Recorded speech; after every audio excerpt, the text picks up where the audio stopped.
Meus irmãos, então dando continuidade ao nosso estudo do último domingo, né? Quem lembra? O que era?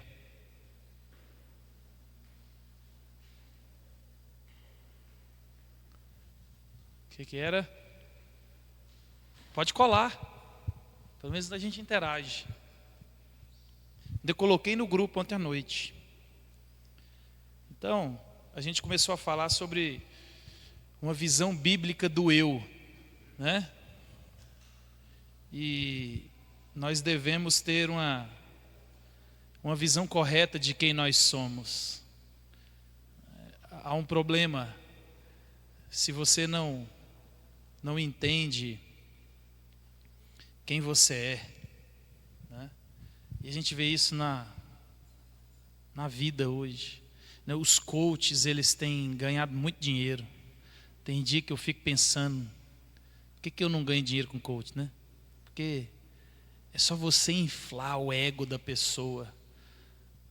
É só você enganar a pessoa a respeito do eu dela. É só você falar, você pode. A resposta está dentro de você, você é capaz, ninguém te segura. Você está nessa situação porque você está dormindo pouco. Eu durmo 3 horas por dia. Se você dormir igual eu durmo, trabalhar como eu trabalho, fazer como eu faço, você também chega lá. Eu gosto da fala dos coaches quando ele fala assim. Ontem eu vi uma menina na internet. Ela falava que você tem que andar com pessoas importantes e que tem grana. Quanto mais perto de quem é bem sucedido você está, mais você está perto de alcançar o seu objetivo de estar lá também, né? E isso é legal, isso é bonito, né? A pessoa pega você e infla o seu ego, né? E aí ninguém quer ser faxineiro a vida toda, ninguém quer ser pobre a vida toda, ninguém quer ser um mero funcionário comum, de um lugar comum, de uma vida comum, de uma família comum, de uma cidade comum. Todo mundo quer ser importante, né? E aí eles vão lá nos seus desejos e eles futricam e remexem. E você começa a acreditar que realmente eu sou melhor do que meu cônjuge, sou mais santo que meu cônjuge, sou mais importante do que as pessoas que estão à minha volta. Realmente, eu sou capaz de chegar em lugares que eu sempre sonhei. E talvez eu não cheguei ainda porque tem esse tanto de gente perto de mim aqui que tem me puxado para baixo, né? Pessoas negativas, pessoas que não têm a mentalidade de sucesso. Então é por isso que eu estou aprisionado. E aí a primeira coisa que eles mandam você fazer, que eu acho interessante, é você abandonar todo o seu ecossistema, né? Essas pessoas aqui têm feito você ficar do jeito que você está. Você não cresce, não prospera, não avança por causa das pessoas que estão perto de você, não estão perto de você. E eu acho isso bonito demais. Mas é uma furada, a gente sabe, né? Isso vai totalmente contra aquilo que Deus diz, né? Uma, porque a nossa vida é amar a Deus sobre todas as coisas e o próximo. Então, Deus nos chama a cuidar do próximo. Se o próximo está prostrado, a gente levanta. Se o próximo não consegue caminhar, a gente carrega. É assim que Deus manda. Deus fala assim, ei, não é você, é Deus acima de tudo e o próximo. Pensa no outro, porque você já pensa em você demais, né? Deus está te enriquecendo, não é para você gastar só com você. Pensa no outro, pensa no reino. E aí eles vão inflando e você vai acreditando naquilo, mas não é porque aquilo é verdade, é porque ele mexe nos seus desejos, né? E aí ele faz com que você acredite que você pode chegar em muitos lugares. E lugares que talvez Deus nunca planejou para você. E aí você fica caminhando por caminhos que Deus não tem para você. E a gente esquece que o mundo é feito de gente. Deus tem gente que Ele vai enriquecer, Tem gente que ele vai manter pobre, tem gente que ele vai manter no acrescente, tem gente que vai liderar, tem gente que vai ser liderado, tem gente que vai ser chefe a vida inteira, tem gente que vai ser funcionário a vida inteira. E não é porque você não se esforçou, não é porque você não se preparou, é porque Deus tem um plano na minha vida e na sua. Nem todo mundo vai ser chefe. Já pensou? A gente tem uma igreja só de pastores? Imagina, olha que legal. Hoje eu não vou não, chuvinha aqui, eu vou aproveitar. Lá tem mais 50 pastores, chega lá e eles tocam a igreja. Já pensou? Se na sua empresa tivesse 90 chefes, né? Porque ninguém quer ser a tia da limpeza. Então, meus irmãos, se você não tiver uma visão correta do eu, você vive uma vida desgastante, em busca daquilo que talvez não é um propósito de Deus para você. E é lógico que eu não estou dizendo que você não deve buscar melhorar de vida, não. A Bíblia nos chama a buscar constantemente se aperfeiçoar. Estude o máximo que você puder, se aperfeiçoe o máximo que você puder, se envolva o máximo que você puder, trabalhe da melhor maneira que você puder, faça com excelência tudo que você precisar de fazer, independente de onde você estiver. Sonhe, a Bíblia não impede isso. Mas quando eu e você temos uma visão distorcida do eu, a gente esquece quem nós somos e qual é o propósito principal na minha vida e na sua. E aí, por causa da glória de Deus esquecida e negligenciada, nós buscamos a glória própria. E aí a gente esquece de viver para os outros, para Deus, né? Glorificar Deus e cuidar do outro. Olha, a nossa vida é assim. Nossa responsabilidade é cuidar do cônjuge, cuidar dos filhos, cuidar da igreja, amar a Deus. Você sempre está envolvido e responsabilizado por algo ou por alguém. E você não vai ver isso na escritura de cuida de você primeiro. A hora que você estiver forte, bem, aí você cuida dos outros. Não é isso. Eu gosto do texto de 2 Coríntios 4, sofrimentos de Paulo. A carta quase toda é uma defesa de Paulo, né? E aí ele vai dizer assim: os sofrimentos que eu passo e o consolo que eu recebo é para que através dessa vida que Deus tem me dado, eu consolo vocês, participo com vocês, ajudo vocês e a gente cresce, né? Então, meus irmãos, eu e você ter uma visão correta faz com que a gente caminhe uma vida mais tranquila, né? Saber a verdade é a melhor coisa do mundo. Saber a verdade nos liberta. Saber que Deus tem um propósito na minha vida e na sua. Mas às vezes o nosso olhar está tão fixo no futuro e a gente negligencia o hoje. Os nossos desejos são capturados. É isso que eles fazem. Eles capturam os nossos desejos. E você fica sempre com o olho lá na frente, né? Você sempre fica com o olho no amanhã, na vida que você quer ter.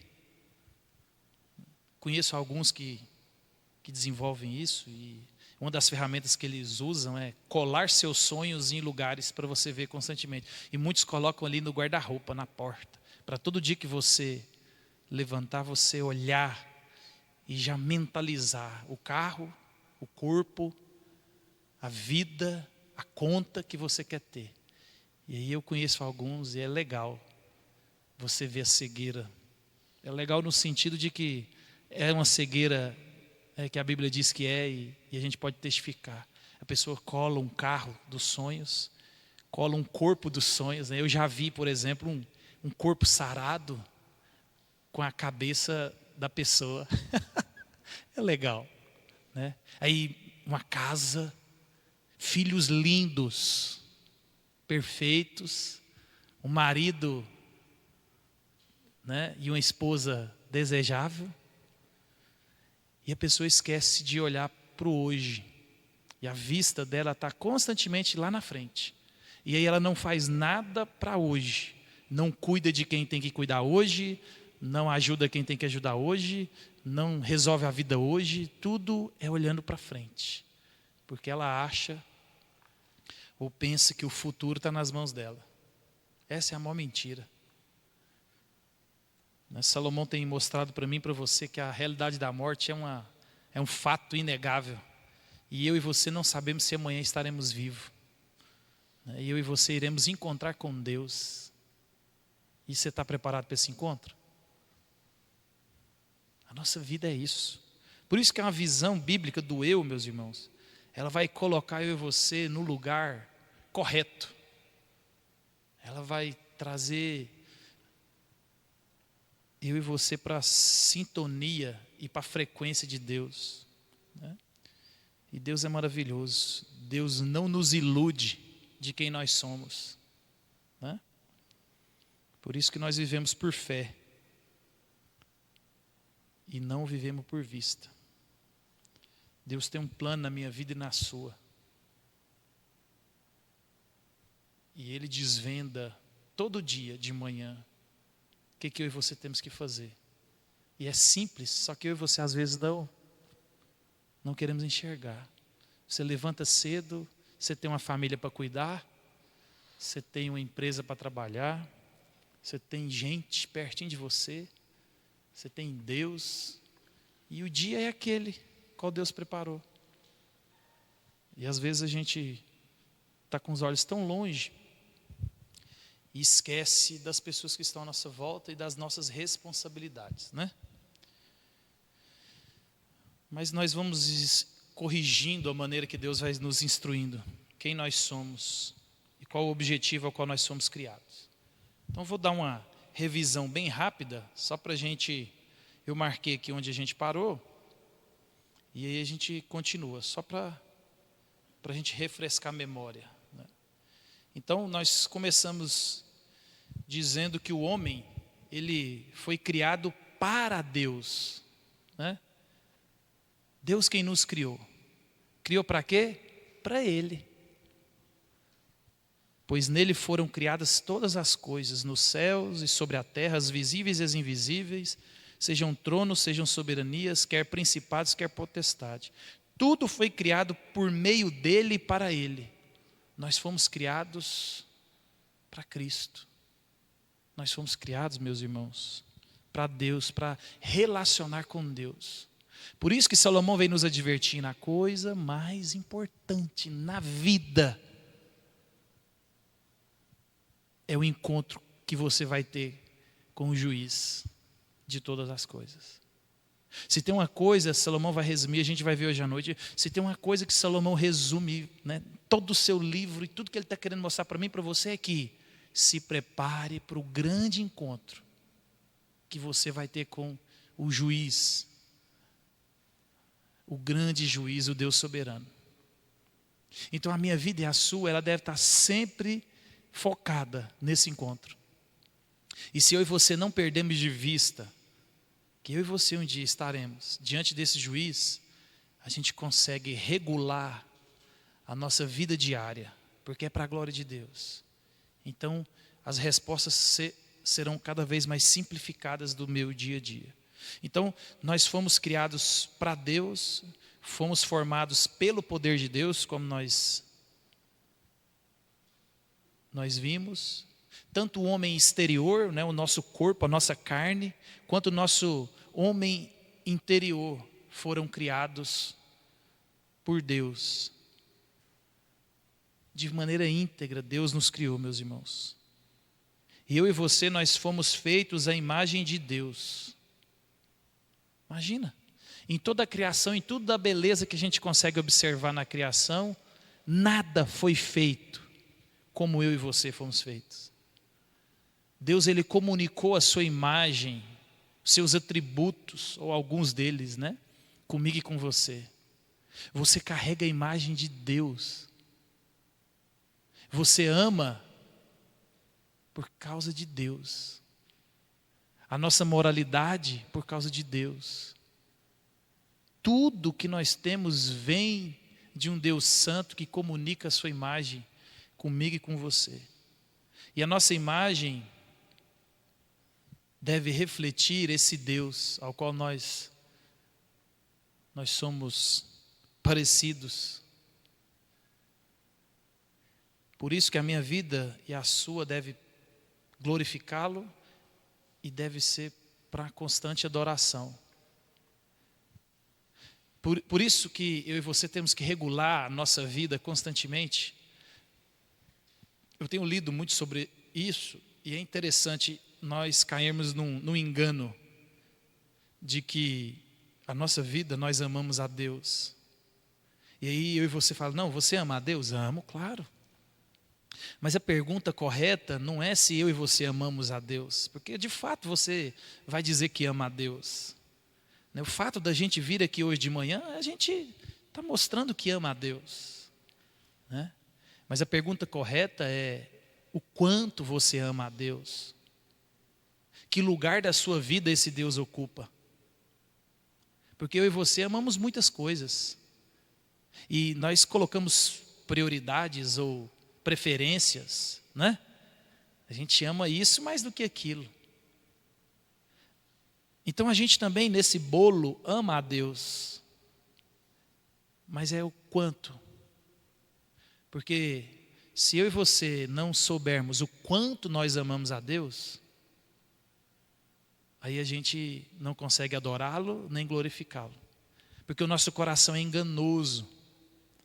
E aí o nosso coração vai dizer para você e para mim, você é um crente top, né? Olha só, você vai na igreja, você faz tanta coisa, você quando tem oportunidade coloca até lá no Facebook, no Instagram, você até compartilha todo dia, quando a Rosinha coloca um versículo lá, e a gente tem uma cara tão de crente, apesar que hoje, isso não é mais ser crente, né? Porque até quem nunca foi na igreja posta versículo agora, mas o fato é que o coração meu e seu engana a mim e você, e vai falar, nossa, eu sou bom mesmo. E aí a gente vive com Deus sendo só mais um acessório, né? Eu estava lendo sobre cosmovisão, e olha tanto que o nosso coração é enganoso. O autor que eu li, ele vai trabalhar na dinâmica de que talvez eu e você, né, e ele ilustra isso com a imagem de uma casa. Talvez eu e você temos um cômodo na nossa casa que é de Deus. Aqui eu tenho um quarto, tudo aqui é de Deus, tudo é para Deus. E a gente se acha crente, e a gente se acha, né, o mais fiel, porque na minha casa tem um cômodo que é para Deus. E aí se tratando de cosmovisão, se tratando de tudo aquilo que eu penso ser mais importante da minha vida, por isso que ele coloca a imagem da casa. O que é mais importante na casa não é o cômodo. O que sustenta a casa, o que segura a casa, e tudo aquilo que você vai decidir com relação a essa casa, né, reforma, ampliação, baseia-se no alicerce. Então, o que sustenta a casa não é o quarto, a sala ou a parede, é o alicerce. E às vezes, nós temos um quarto na nossa casa que é do Senhor, mas não temos o alicerce que é o próprio Senhor. Aí é por isso que eu e você temos um dia de vir para o culto, temos um momento de devocional, mas aí a gente sai e fecha o quarto. Ele está ali, mas ele não interfere na dinâmica da casa, porque ele não sustenta a casa. E aí quando vem um problema, quando vem uma decisão, quando vem qualquer outra coisa, como Deus não é o alicerce, como Deus não é o fundamento, a gente pensa e age por nós mesmos, ou pelas filosofias do mundo, ou pelo pensamento do mundo. E aí a gente cria os filhos do jeito que a gente acha. Por quê? Porque a nossa vida não está alicerçada em Cristo e na palavra. Então, as decisões que eu tomo, a maneira que eu ajo com a minha vida, com o meu tempo, com o trabalho, com o dinheiro, nos relacionamentos, ela não passa pelas Escrituras. Mas no meu coração, eu amo a Deus. Eu tenho até um quarto, um cômodo para Ele lá.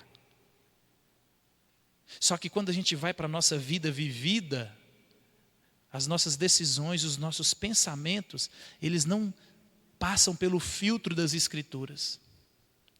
E isso é tão natural na minha vida e na sua, porque se eu e você estivermos conversando sobre coisas aleatórias, se a gente for falar sobre política, se a gente for falar sobre relacionamento familiar, a gente vai falar sobre casamento, criação de filhos, a gente talvez pode ficar 2, 3 horas discutindo e a gente não vê talvez ali na conversa alguém fundamentando o pensamento no porque o Deus da Bíblia disse, e Deus falou assim, né? Então, meus irmãos, se você não entender quem você é, de onde Deus tirou, você vai ficar a vida inteira nutrindo esse auto-engano de que você atende os padrões de Deus. Porque nós temos a tendência de olhar para a situação, olhar para nós e falar, aqui eu estou tranquilo. E por causa dessa pecaminosidade minha e sua, e porque a minha vida e a sua não está alicerçada na palavra de Deus, nossas decisões, nossas vontades, nossos desejos, nossos sentimentos, eles não são filtrados pela Bíblia, são filtrados pelo aquilo que a gente acha. Mas no campo religioso, no campo de Deus, naquele quartinho que eu e você temos, lá é intocável. Quando a gente entra lá naquele cômodo, tudo é lindo, maravilhoso, mas é só lá. Deus, Ele só participa daquela parte. No resto da minha casa, Deus não está. Porque Deus não é o fundamento para as decisões, para as ações. Então, meus irmãos, eu e você, nós fomos feitos por Deus, para Deus. Ele nos comunicou a sua imagem para glorificá-lo e adorá-lo. Eu e você fomos feitos para nos relacionar com Deus. E aí, mais uma vez, o nosso coração nos engana, porque você acha que você levantar todo dia de manhã e falar, Senhor, obrigado por esse dia, em nome de Jesus, amém, abençoa. E às vezes a nossa visão do mundo e de nós mesmos é tão equivocada, não que isso seja errado, mas é só para trazer uma imagem de talvez o meu e o seu coração está sendo enganado, porque você acha que está bem com Deus. Porque se você levanta todo dia de manhã e fala, Senhor, obrigado por esse dia, obrigado, obrigado, obrigado, e abençoa esse dia, faça isso e faça aquilo, faça aquilo, faça aquilo, faça aquilo, faça aquilo. Em nome de Jesus, amém. Talvez você não entendeu o propósito da sua vida. Porque a minha vida e a sua é para glorificar a Deus.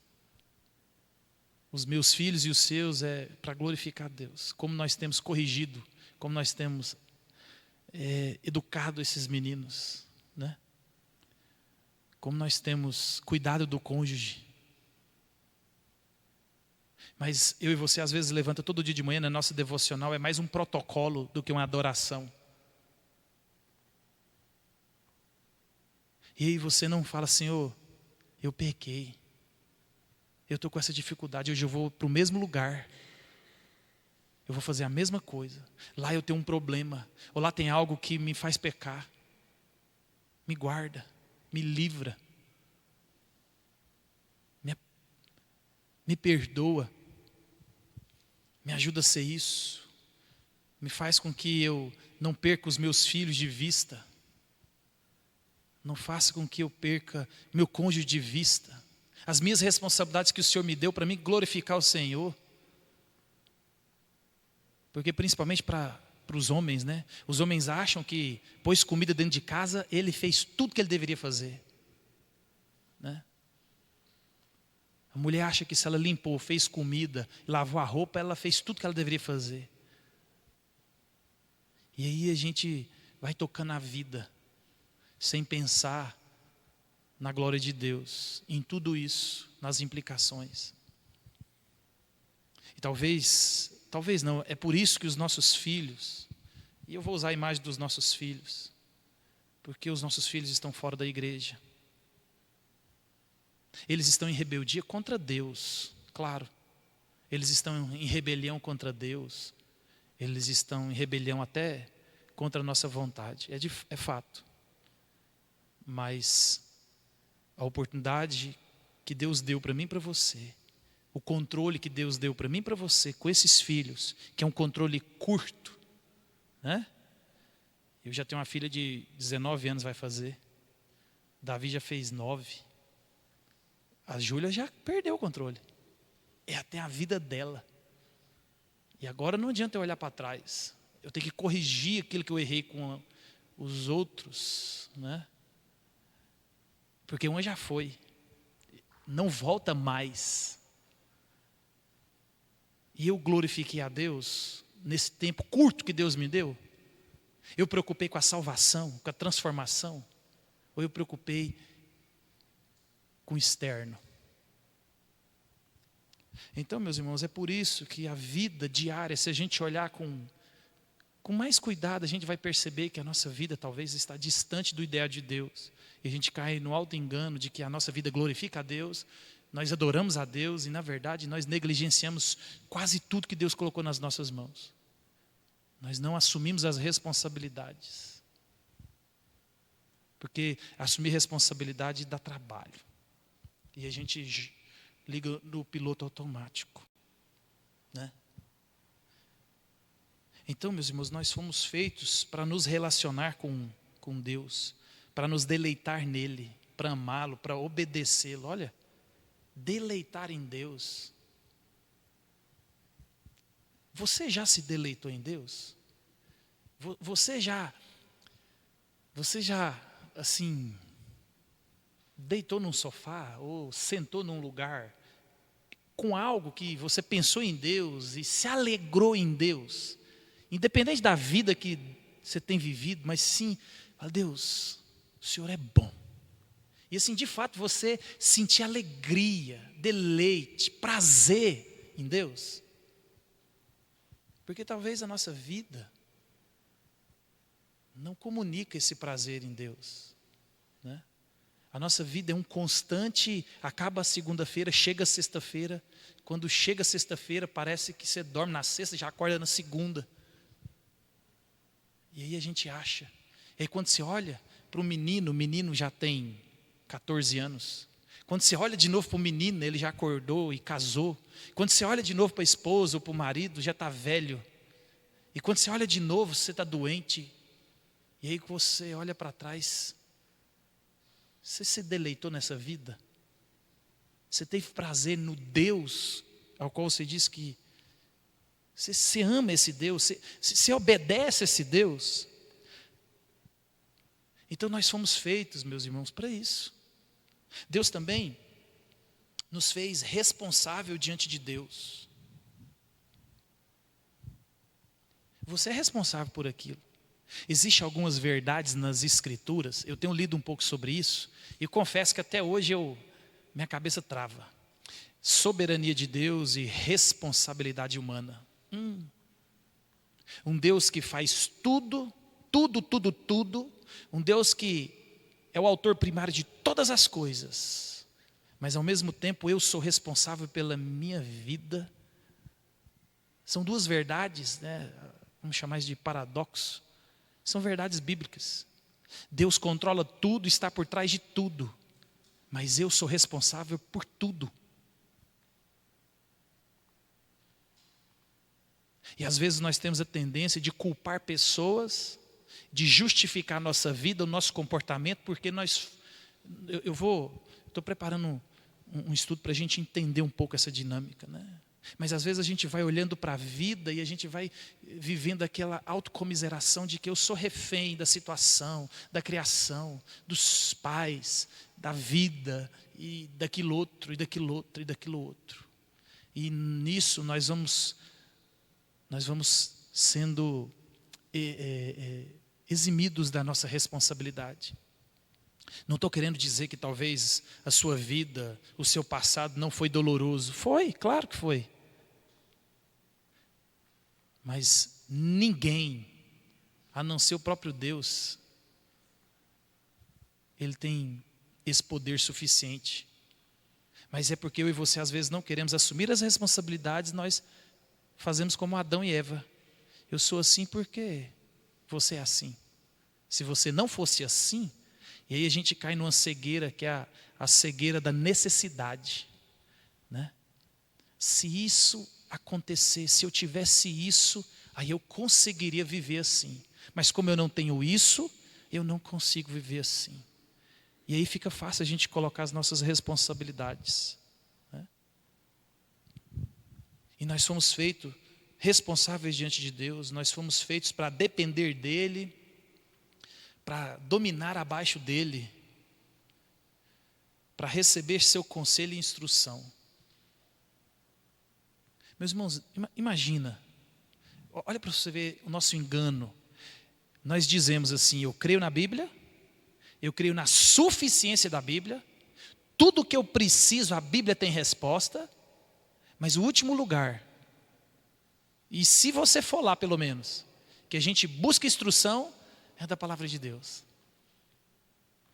Os nossos relacionamentos, eles estão sendo cada vez mais arrebentados, porque você busca todos os recursos, e às vezes quando você está igual uma placa de rodovia, toda cheia de buraco e tiro, você busca talvez a intervenção.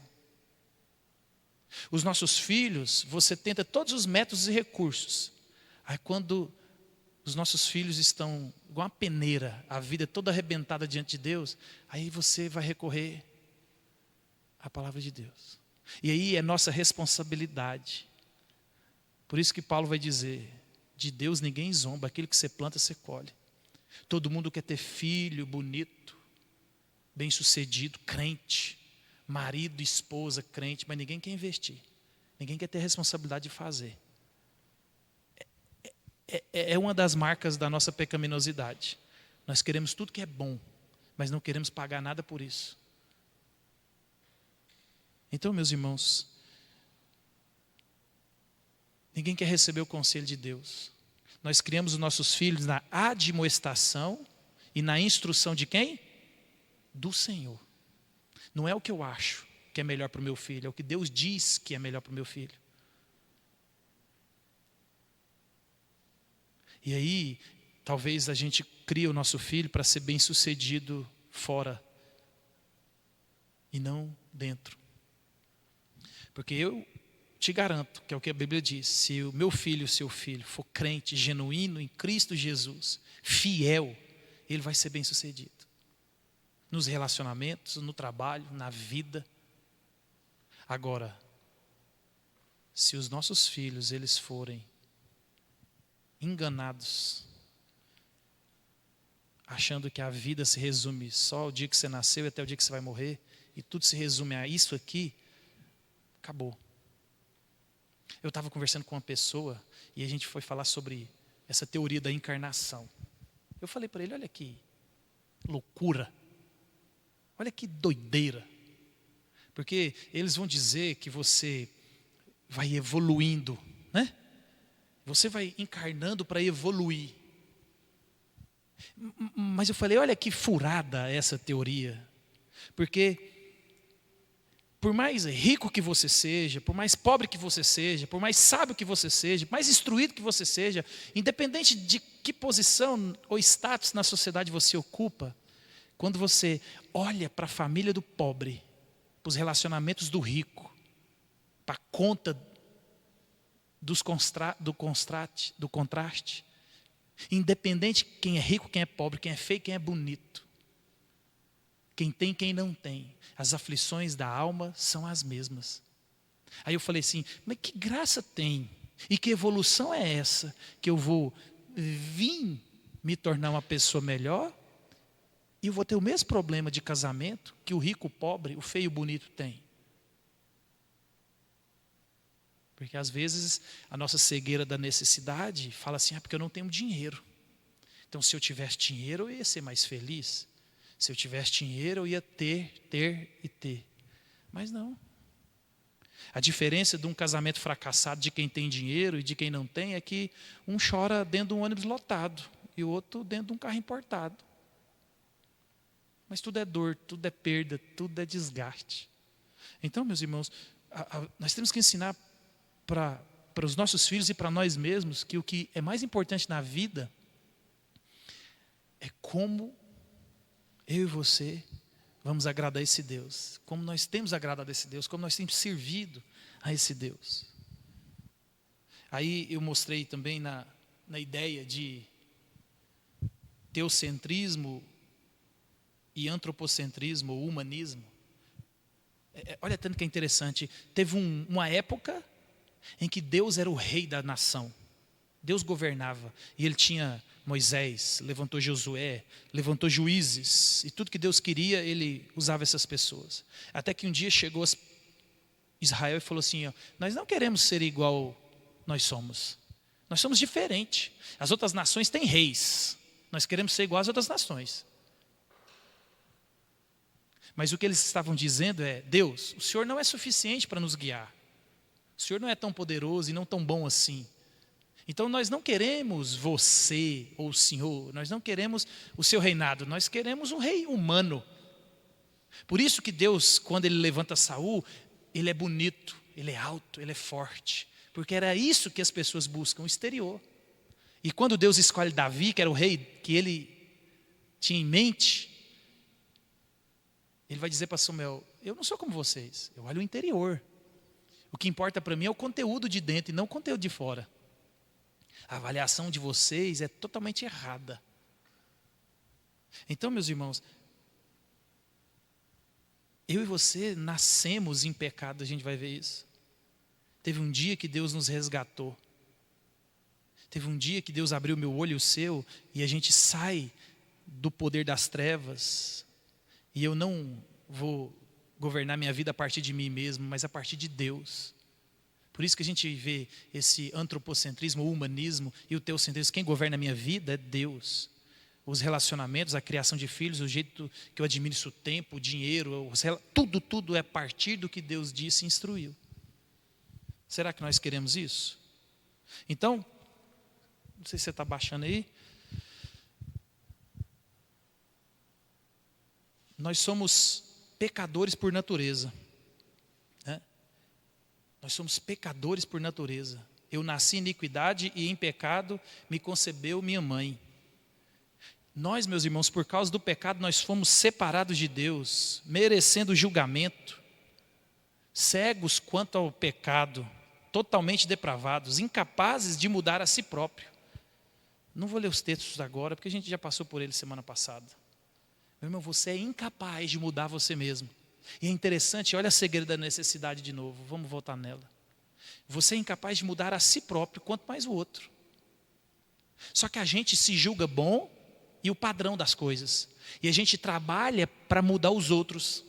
Aí a gente quer conformar os filhos ao nosso pensamento, o cônjuge ao nosso jeito, a igreja ao nosso modelo, os funcionários, as pessoas, tudo é porque eu acho que é assim, tem que ser assim. E você vai colocando um padrão que parte de você e não das escrituras. E aí você esquece que Deus, na sua infinita graça, misericórdia, bondade, amor e sabedoria, Ele colocou um povo diferente para viver unido. Por isso que Paulo vai falar assim, ó, eu espero de vocês e o que Deus quer é unidade, não uniformidade. Então, é normal, natural que você seja diferente do seu cônjuge. Foi assim que Deus fez. Seus filhos saíram do mesmo buraco. E quem tem mais de um sabe. É um negócio interessante. Parece que cada um veio de um lugar, de um planeta. Mas foi Deus que fez assim. E às vezes a gente, em vez de entender quem Deus colocou perto de mim, para que a gente pudesse glorificar Deus com a pessoa que a gente está do lado, com o filho que Deus nos deu, a gente tenta moldar do nosso jeito. E aí a gente está infeliz, a gente está frustrado, porque os nossos desejos não são atendidos. Porque o meu padrão é assim. E aí você não tem condição de mudar a si mesmo, quanto mais os outros. Mas a gente vive em função de mudar situações, de mudar pessoas, de mudar filhos, de mudar igreja, de mudar. E a gente quer mudar tudo à nossa volta. E a gente não quer servir, obedecer e fazer. Então, nós paramos bem aqui. No ponto 2, nós somos pecadores por escolha, pois todos pecaram e carecem da glória de Deus. Os desejos do coração, meus irmãos, são pecaminosos. O que eu e você desejamos, olha o que a Bíblia vai dizer aí, está lá no mural, ó. De onde procedem guerras e contendas que há entre vós? Olha, vamos ler devagarzinho, ó. Ele está falando, ó, fazendo aquela pergunta retórica que já tem a resposta, né? De onde procedem as guerras, as contendas que há entre mim, minha esposa, minha família, o pessoal da igreja? De onde? De onde vem? Aí ele vai falar assim, ó. De onde, senão dos prazeres que militam na vossa carne? Os seus desejos, as suas vontades, o seu modelo. Cobiçais e nada tendes, matais e invejais e nada podeis obter, viveis a lutar e a fazer guerra. Ó. É porque a gente está em busca do nosso padrão, do nosso jeito, da nossa cobiça. Aí entra, né, a cobiça, a nossa vontade. Aí a gente faz isso tudo. Por quê? Porque nós não estamos sendo atendidos. Nós não estamos sendo o precursor da mudança nas pessoas. E aí a gente está na contramão e achando que está todo mundo na contramão. Porque a gente não entendeu que é unidade e não conformidade. Pensamentos, consciência pecaminosa, desejos pecaminosos, aquilo que eu quero é pecaminoso. O meu pensamento, a minha consciência é pecaminosa. Ó. Quando, pois, os gentios que não têm lei precedem por natureza de conformidade com a lei, não tendo lei, servem eles mesmos de lei para si mesmos. Estes mostram a norma da lei gravada no seu coração, testemunhando-lhes também a consciência e seus pensamentos, mutuamente acusando-se ou defendendo-se no dia em que Deus, por meio de Cristo Jesus, julgar os segredos dos homens de conformidade com o quê? Meu evangelho. Olha só, Deus ele conduz a vida de acordo com a palavra dele. Nós seremos julgados de acordo com qual evangelho? O meu ou o seu? O que ele está dizendo aqui, nesse texto, é que os gentios, aqueles que não conhecem a Cristo, a lei que eles seguem e que regem o pensamento deles, a consciência deles, não é a lei de Cristo, não é o evangelho, é eles mesmos. O padrão é eles mesmos, é o que eles acham. E quando Jesus vier, quando Cristo se revelar, Ele vai julgar tudo isso, o escondido, né? Os segredos dos homens. De acordo com o quê? Com o evangelho dele, porque Ele é Deus, Ele é o padrão. Não você e eu. Então, meus irmãos, nossos pensamentos foram corrompidos. Por causa do pecado, eu e você agora, nós não somos mais, né, aquela perfeição. Nós somos pecadores, depravados. As nossas crenças são pecaminosas. Tende cuidado, irmão, jamais aconteça haver qualquer de vós perverso coração de incredulidade que afaste do Deus vivo. Ou seja, aquilo que nós acreditamos, o auto-engano que nós cremos, nos afasta de Deus. Olha, o pecado ele distorceu. Aí a Bíblia está dizendo para mim e para você, ó, ela começou dizendo quem nós éramos. Foram feitos à imagem de Deus, feitos para a glória de Deus, feitos por Deus, para se relacionar com Deus, até que entrou o pecado. E aí como é que vocês são agora? Pecaminosos, consciência corrompida, pensamento corrompido, crenças corrompidas, palavras e ações pecaminosas, porque dentro do coração dos homens é que procedem os maus desígnios, a prostituição, os furtos, os homicídios, os adultérios, a avareza, as malícias, o dolo, a lascívia, a inveja, a blasfêmia, a soberba, a loucura. Ora, todos estes males vêm de dentro e contaminam o homem. Meus irmãos, aquele bebezinho mais lindo que eu e você sabemos, conhecemos, que nem fala, ele já tem todo esse potencial aqui, porque ele nasceu pecador.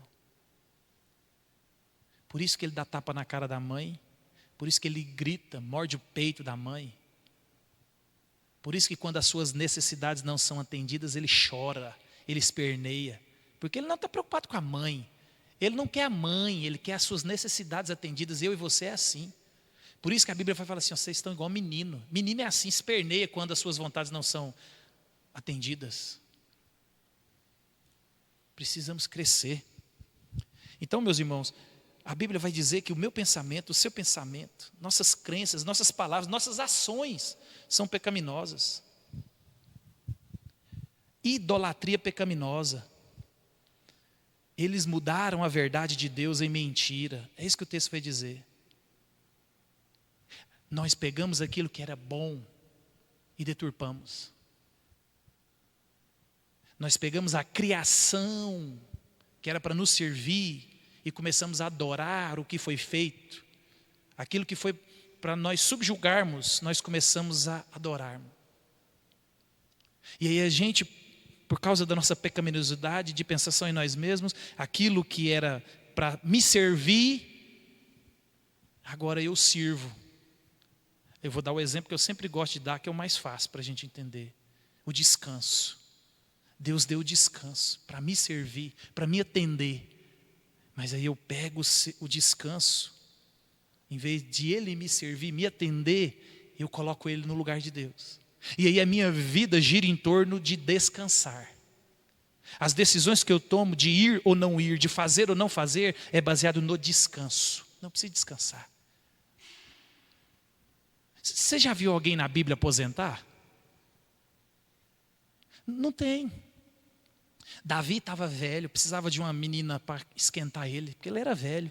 Você não vê a Bíblia dizendo assim, ó, você não é mais rei, você está inoperante, você está inválido. Não, meu irmão, na Bíblia não tem aposentadoria. Nós teremos o descanso eterno, mas não, a minha vida e a sua. Olha para você ver, tanto que a gente pega o descanso e coloca, trabalhe, junte, arruma aposentadoria para você lá na frente, descansar. A gente não está construindo casa, a gente constrói um templo. Um templo para o Deus descanso. A nossa poltrona, o nosso sofá, porque ali eu descanso. E não que isso seja errado, mas as motivações são erradas. Aí o lugar é tão bom, tão confortável, tão aconchegante, que aí você começa a fazer escolhas e determinar algumas coisas baseado no Deus do descanso, porque não estou cansado. E aí você vai conversar com alguém com 80 anos, com 90 anos, e ele vai falar, rapaz, eu queria ter o vigor que você tem, para mim continuar trabalhando, para mim continuar ativo, eu ia dormir cada vez menos. E aí a gente inverte. Aquilo que era para nos servir, para nos abençoar, e a gente faz dele um Deus. Né? Então essa é a idolatria pecaminosa. Nós pegamos aquilo que Deus nos dá e fazemos dele ídolos. Né? E o que é um ídolo? Um ídolo é qualquer pessoa ou coisa que tem meu coração, mente, afeições mais do que a Deus. Por isso que eu disse, você ama a Deus? Claro que você vai responder que ama a Deus. Mas o que você mais ama? É Deus? Porque isso é um ídolo na sua vida. Aquilo que você peca para ter, ou peca quando não tem, isso é um ídolo no seu coração. Meus irmãos, o crente, ele tem que começar a olhar para as Escrituras e viver a partir do que a Bíblia disse. Porque as nossas dores são cada vez mais intensas, porque a gente quer viver baseado nos nossos conceitos, e não no conceito das Escrituras. E aí o conceito que a gente tem de nós mesmos, é de que nós somos muito bons. Né? Nós não somos pecadores. Por isso que acontece isso constantemente dentro da igreja. É por isso que a gente, na prática, é um ateu e não crê em Deus. Porque se Deus é bom, amoroso, coisas ruins não podem acontecer, nem na minha vida, nem no mundo. E a gente descartou que nós estamos em rebelião contra Deus. E esse Deus, pelo seu amor, pela sua misericórdia e graça constante na minha vida, na sua e na humanidade, Ele tem sustentado. Ele tem sustentado. Ele tem freado o seu juízo. Até o dia que Ele vai tirar o pé do freio. E Ele vai vir com tudo para cima dos homens. Mas a gente está preocupado com isso não. No ponto 3 aí, pecadores que precisam de redenção. Essa é a nossa condição sem Cristo. Esse Deus que nos formou para relacionar conosco, esse Deus que nos fez, esse Deus que comunicou a sua imagem comigo e com você, nós desobedecemos. Nós dizemos para Deus assim, não quero você não é importante. Eu sou suficiente para mim mesmo. Mas esse Deus que conhece todas as coisas, que tem um plano salvífico, Ele que vem ao resgate, Ele que sai do céu e vem, Ele que faz tudo. Porque eu e você, nós precisamos de redenção. Nós precisamos de ser trazidos de novo à vida.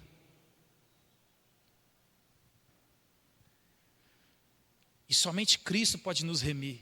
Quem muda pessoas, situações, é Deus. Tem uma frase que ela é distorcida. Se a sua igreja sair do bairro, alguém vai sentir falta?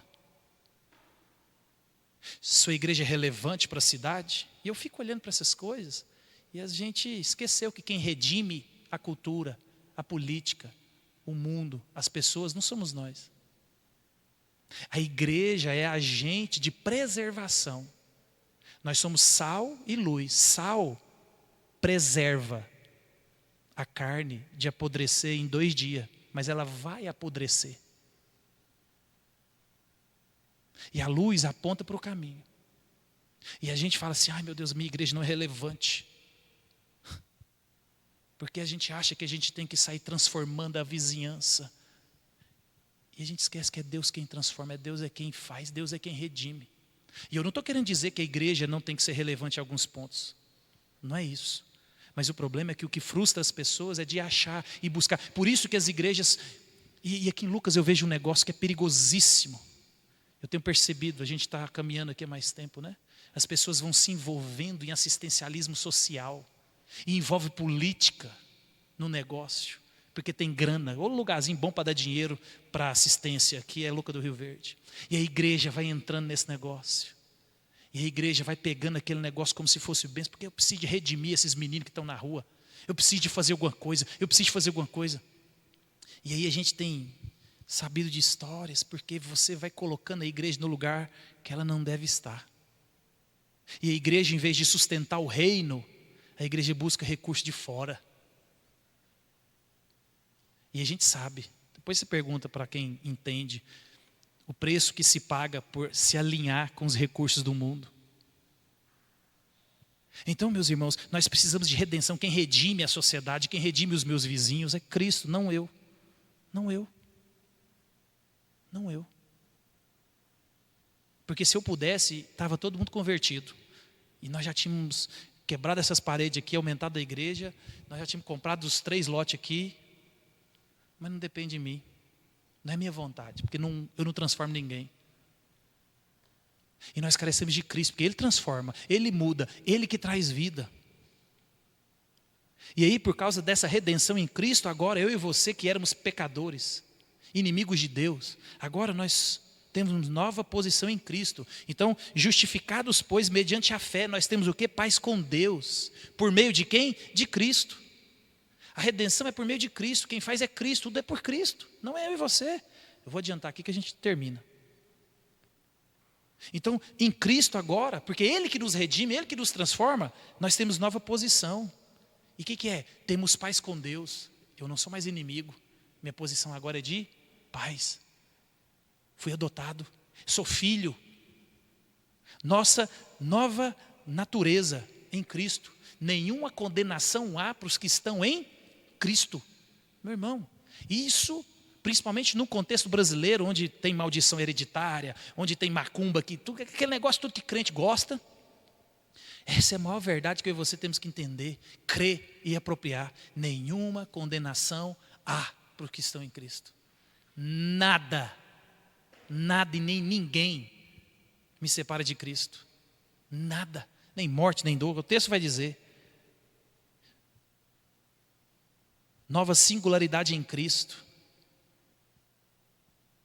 Nós somos agora, capítulo 9, o capítulo 11 de Romanos vai dizer que agora nós somos um povo. Nós somos enxertados. Você agora é singular, você é o povo de Deus. Isso é maravilhoso. Novo propósito em Cristo. E qual que é o propósito? Já que nós somos redimidos em Cristo, por meio de Cristo, vivemos para Cristo, nós não nos conformamos a este século. A lei que rege a minha vida e a sua é a lei de Cristo. É a palavra de Deus. Então não conformeis ao mundo. A visão que eu tenho de mim mesmo é a visão que Deus me diz. Sou pecador e sem Cristo eu não sou nada. Dependo de Deus para tudo. Isso tem que trazer no meu coração humildade. Desejos do coração arrependido. É isso que acontece comigo e com você quando entendemos. Coração constantemente arrependidos. Pensamentos e consciência arrependida. Meu irmão, arrependimento deve ser constante na minha vida e na sua. Não vos conformeis com este século, mas transformai-vos. Quando eu e você descobrimos que estamos em pecado, que desagradamos a Deus, você não senta, chora e se sente culpado, não. Nós somos libertos do poder do pecado, da culpa do pecado. Você senta e ora, se arrepende e clama, e Deus perdoa. E você segue a caminhada, porque Cristo nos redimiu. Então, tudo aquilo que nós fazíamos por natureza, agora em Cristo, porque Ele nos redimiu, nós temos condição de reverter, não por causa de nós mesmos, mas por causa de Cristo. Então, aquele pensamento, aquela consciência que era pecadora e aqueles desejos que era só para nós mesmos, agora, em Cristo, são redimidos. E quando eu só penso em mim, quando eu desejo só para mim, quando eu olho só para mim, eu me arrependo e começo a olhar para o Deus que está acima de tudo e todos e o próximo. Crenças arrependidas, palavras e ações arrependidas. No sentido de quanto ao trato passado, vos despojeis do velho homem, que se corrompe segundo a concupiscência dos enganos, e vos renoveis no espírito do vosso entendimento, e vos revistais do novo homem, criado segundo Deus, em justiça e retidão, procedentes da verdade. Nós fomos criados agora segundo Deus. A lei que rege a minha vida e a sua é a lei de Deus. Por isso que eu mato o meu velho homem todo dia. Mato. A gente tem que entender que você está mortificando para o pecado e vivificando para Cristo. Às vezes, algumas práticas são mais constantes. Aperta a vigilância, olha ao redor, busca ajuda, para que essas práticas sejam menos constantes até que sejam extintas da minha vida e da sua. Mas se eu e você vivemos uma vida achando que tudo que acontece é normal, não porque eu sou pecador, o bem que eu quero eu não consigo, e aí não termina de ler todo o contexto daquilo que Paulo diz, eu sou refém do pecado. Não. Se você foi redimido por Cristo, se você tem o Espírito Santo, você foi liberto da escravidão do pecado, do poder do pecado. O pecado não te escraviza mais. E aí nós nos arrependemos da idolatria, porque a gente tira o Deus funcional que eu e você temos no coração, que é qualquer outra coisa ou pessoa que está no lugar de Deus, e coloca Deus. E aí a gente para de culpar pessoas e culpar situações. Porque a promessa de Deus é clara, o que ele diz aí no 13:14, não veio tentação sobre a sua vida. Para pensar nisso. Tudo que você deseja, por mais que seja pecaminoso, quando Deus vai provar seu coração, é um desejo que você pode vencer em Cristo Jesus. Ele não colocou que vai vir uma situação, aguenta firme, que algumas vezes você vai cair. Não. Não vos sobreveio nada que não seja capaz de suportar por causa da graça de Deus. Porque você foi liberto da culpa do pecado, do poder do pecado, da escravidão do pecado. O pecado não te domina mais.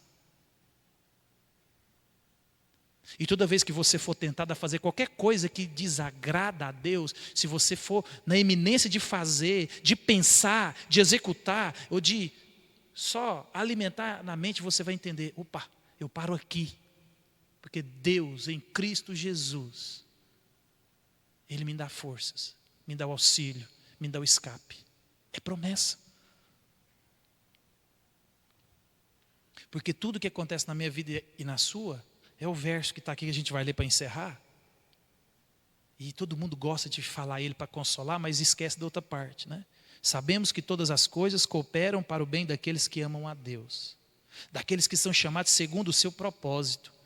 Aí você vai consolar, calma, todas as coisas cooperam para o bem daqueles que amam a Deus. E nisso você não olha se na situação o que aconteceu foi um efeito de uma colheita de um pecado. Porque você quer consolar e você quer consolar da maneira errada. Não fica tranquilo, isso aconteceu, né? Está tudo sob o controle de Deus, e está mesmo, e vai cooperar. Por isso que as pessoas acham que Deus está no processo, e Deus é quem peca por você, porque se Deus está por trás de todas as coisas. E aí a gente vai colocando Deus no problema que a gente vai criando. Então, meus irmãos, nós sabemos que todas as coisas cooperam, porque Deus é Deus. Ele é o único que pode usar situações que eu e você fizemos ou falamos para consertar. Porquanto, aos que de antemão conheceu, também os predestinou. Para quê? Por que Deus me salvou, te salvou? Por que Deus te redimiu, me redimiu? Para sermos conforme a imagem de quem? De Cristo. Cristo é o padrão. Cristo é o modelo.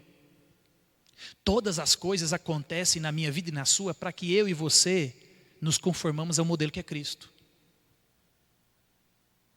Quando eu e você pecamos, essas coisas cooperam para que eu e você nos arrependamos, olhamos para Cristo e consertamos a nossa caminhada, consertamos os nossos pensamentos, consertamos as nossas crenças, porque Deus está nos conformando, Ele está nos lavando, Ele está tirando o velho homem, a pecaminosidade, e nos revestindo de Cristo, cada vez mais, a fim de que Ele seja o primogênito entre muitos irmãos. E aí a gente vê a graça de Deus, a misericórdia e a promessa. Porque Deus aqui, Ele começou, Ele já terminou a obra. Embora a gente vive a tensão do já e ainda não. Que Ele diz, e aos que predestinou, a esses também chamou, aos que chamou, a esses também justificou, e aos que justificou, a esses também glorificou. Meus irmãos, nós já fomos chamados, nós já fomos justificados. Somos predestinados. E em Cristo nós já somos glorificados. A gente vive a tensão do já e o ainda não. Por isso que eu e você, o crente genuíno, pode descansar no Salvador que sustenta e mantém a nossa salvação. Quando Ele nos redimiu, foi do começo ao fim, já está tudo pronto. Mas no tempo ainda não aconteceu a glorificação. Mas Deus que fez e nos salvou, Ele já nos glorificou, porque é Ele quem vai fazer, não depende de mim e de você. Então quem você é? Você é o redimido e dependente de Cristo? Ou você é um independente? Ou você vive a seu bel prazer? Nós devemos estudar isso constantemente, para que eu e você não esqueçamos de quem Deus é, de quem nós somos. Se eu e você nos distanciarmos de Deus, meus irmãos, nós cada vez mais vamos trazer mais dificuldade para a nossa vida, mais dor para a nossa vida. Porque se você visitar o Rio Grande do Sul, onde muitas pessoas perderam pessoas e perderam coisas, eu te garanto que se você for na casa de um ímpio que perdeu tudo e na casa de um crente que perdeu tudo ou alguém importante, você vai conseguir ver a diferença na mesma situação. Porque alguém tem Cristo, alguém tem esperança. Mesmo que a situação seja a mesma. Por isso que o problema do homem é cardíaco, está no coração, não do lado de fora. Independente da situação que eu passo, eu glorifico a Deus com a minha vida. Bom ou ruim, melhor ou pior cenário, eu posso glorificar a Deus, porque Cristo vive em mim. Amém?